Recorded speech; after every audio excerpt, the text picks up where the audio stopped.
abroad. Azzam also was on the first Egyptian delegation for public diplomacy following the coup.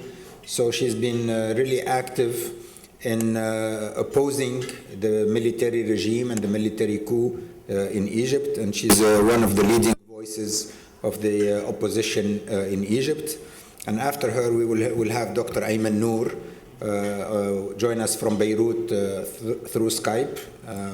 So we're still working on the connection there with the voice. We have the image, the video, but the voice is still not coming through. So let's start with Dr. Maha Azzam to tell us a little bit about what's going on in Egypt, and inshallah to start to see light at the end of the tunnel.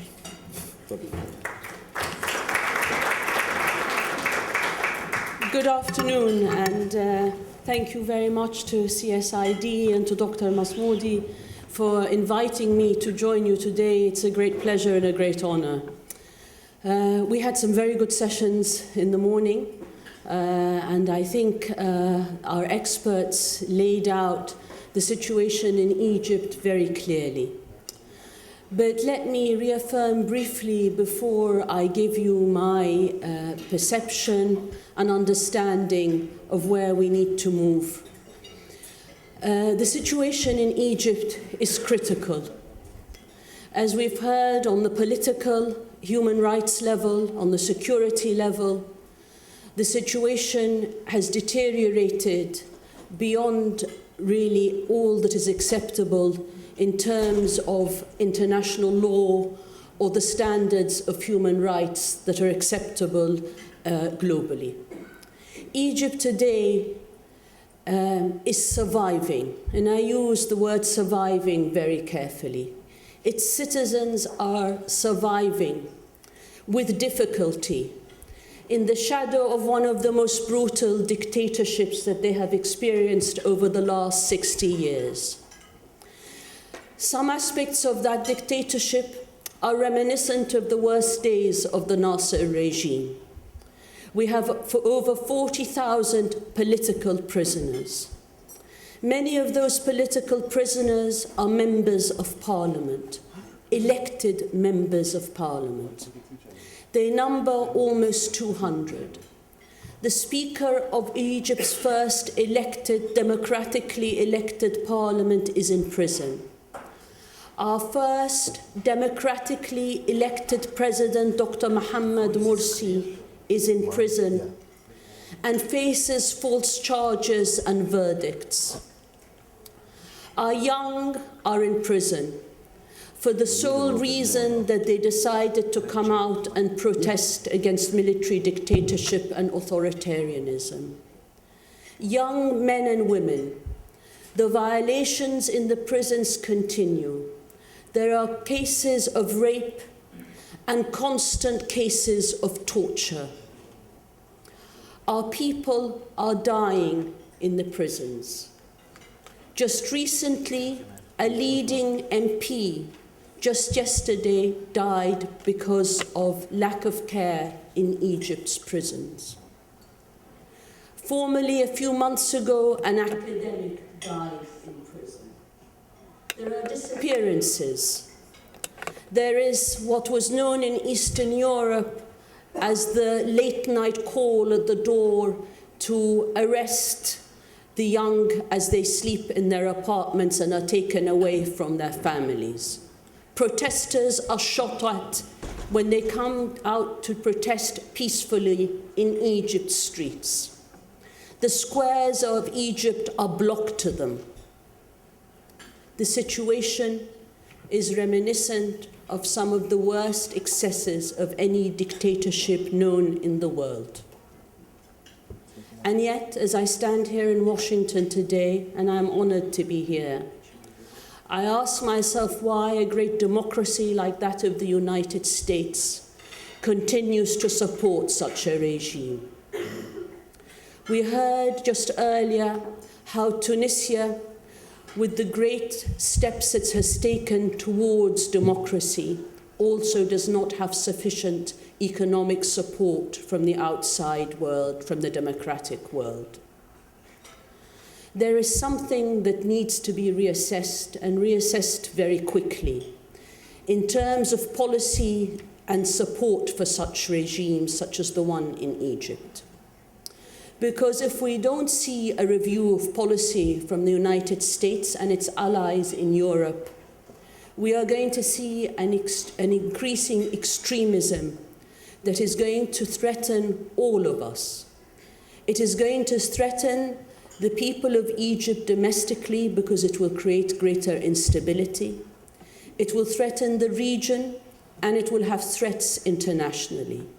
We've been there before. We've seen what Al-Qaeda has done, but what we see today is a much worse form of extremism. We have to maintain the middle ground. One of the worst developments that has happened over the last year or two is an attempt by some to assume that all Islamists can be put into can be compartmentalized, and that it is ultimately one continuum between moderate Islamists to extremists, that ultimately one lends itself to the other. Let me tell you very clearly that the commitment of those struggling on the ground in Egypt, so far, the vast majority of them, Islamists and non-Islamists, is a commitment to non-violence. This is a position that has been taken and maintained despite the terror that is being pursued by the military state. There are growing incidents, ever-growing incidents of violence, and time is not on our side. It is important in terms of the interests, Western interests, to ensure that this does not get out of hand.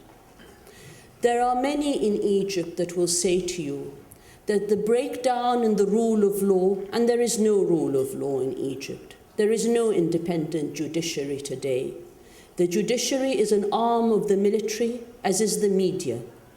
They both work to sustain the military regime, and they are a backbone of the military regime. But what has happened because of the demise of any kind of independence, even though it may have been minimal, of the judiciary, means that people do not have access to any recourse to the law. So ordinary individuals may decide, not for political reasons, but because they have seen their loved ones harmed or raped or killed, to take the law into their own hands. We are on the verge in Egypt of seeing a greater breakdown in security and stability. The economic situation is deteriorating by the day. Despite the billions that were sent from the Gulf states to Egypt, as we know through the recent leaks, many of that money went into the pockets of the military, a military institution that has had a stranglehold on the economy of our nation for 60 years. It controls almost 40% of the Egyptian economy. Egypt is a country where there is no accountability. There is no accountability, and there is an ever increasing level of corruption. And I say ever increasing because such regimes as the military regime in Egypt cannot survive without the use of violence and the continuation of corruption. What you have is an elite that has exploited a nation for 60 years. The repercussions of this are enormous, on the basis that the ordinary citizens of Egypt today do not have a decent health care. They do not have decent education. 40% of Egyptians live on $2 a day. Egypt is in a dire situation when it comes to the economy of the country, to its social fabric, to the absence of any political liberties. This morning we heard academics tell us about how there is no politics in Egypt, no real space for political activity. I'd go one step more. I think the reality is that in Egypt we have the crushing of all civil liberties. There are no civil liberties in Egypt. This is not about NGOs being allowed to function. That, of course, does not happen. There is a clampdown on all civil society. But there is an active and systematic crushing of the Egyptian citizens' right to survive. The right not only of, there is no right to freedom of assembly, there is no right to freedom of speech, but the very life of an Egyptian citizen is threatened if he or she decides to go out and protest peacefully, or happens even to be a passerby, and there is no recourse to the law. Therefore, I come back to the position of the United States government and its allies, and to say that the very least that a democratic government should ask for, unconditionally of the Egyptian government, is the immediate right of Egyptian citizens to freedom of speech and freedom of assembly and the release of all political prisoners in Egypt.